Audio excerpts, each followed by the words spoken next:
a rana ne kamata yau ta 7 ga watan Ramadan hijira annabi sallallahu alaihi wasallam ta 361 aka samu wani gagarumin al'amari na tarihi a musulunci shine bude jami'ul azhar da ake da shi a kasar alkahira ma'ana misra kenan.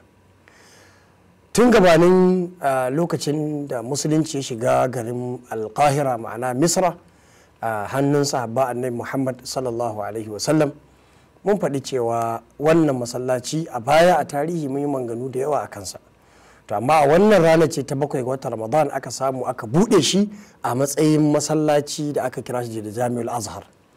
Jami'ul Azhar tsohon tarihi gare shi wanda daular Ubaidiyun al-Fatimiyun yan Shi'a su ne suka kafa wannan masallaci da niyyar cewa za su yada shi'anci a wannan yanki na ƙasar Misra. Amma kuma alhamdulillahi Allah bai yarda da wannan tsari nasu ba, mazhabin sunni suka kwace wannan jagoranci tun daga lokacin jagorancin Salahuddin al-Ayyubi aka tafiyar da masallacin akan tsari na sunnar annabi Muhammad sallallahu alaihi wasallam amma ba tsari na shi'anci ba. A wannan shekara ta 361 aka buɗe wannan masallaci a ranar 7 ga watan Ramadana. Wannan Jami'ul Azhar malaman tarihi sun yi sabanin daga ina aka samu masa suna al-Azhar. Abin da ke mafi rinjaye a tarihi shine an samu sunan ne a matsayin su na yan Shi'a sun ɗauko sunan daga sunan na Fatimatu Zahra, sai zama an sanya masallacin al-Azhar nisba zuwa ga sunanta na az-Zahra.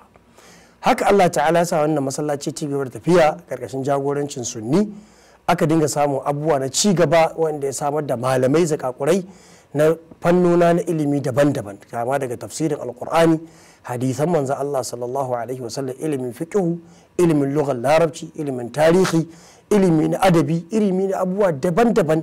Aka samar da ilimin falaki da ilimi na lissafi da ilimi na kimiyya, duka daga wannan Jami'ul Azhar aka samar da wannan ilimuka suka dinga yaduwa, wanda har yanzu wannan masallaci yana nan kuma ana ci gaba da samun gagarumar gudunmawa na ilimi a wannan yanki na Misra da duniya ma baki daya.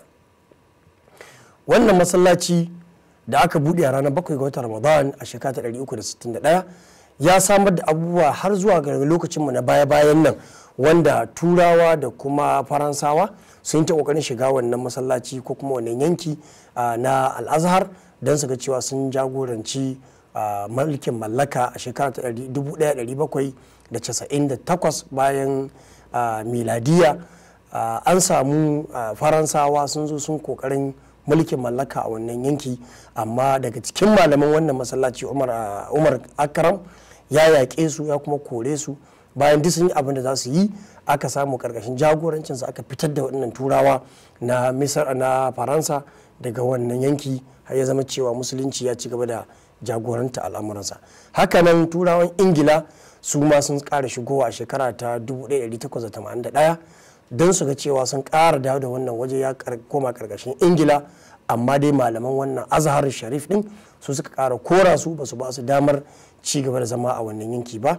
Ya zama cewa ana da jagoranci mai ƙarfi wanda har yanzu ana da shugabanci na Sheikhul Azhar.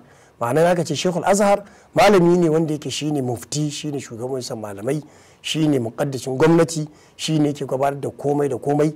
Gwamnati ba ta wani abu sai da shawararsa, domin shi ke jagorantar addini da ilimi da karantarwa da kuma kula da tarbiyyar al'umma a wannan yanki din.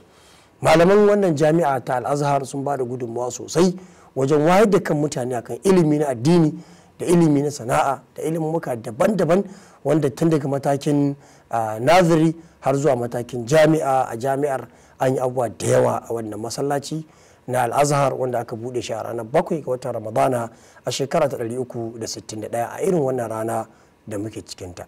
Abubuwan da suka shafi wannan masallaci suna da yawa, lokaci ba zai ba mu damu mu ta kawo su ba. Wassalamu alaikum wa rahmatullahi wa barakatuh.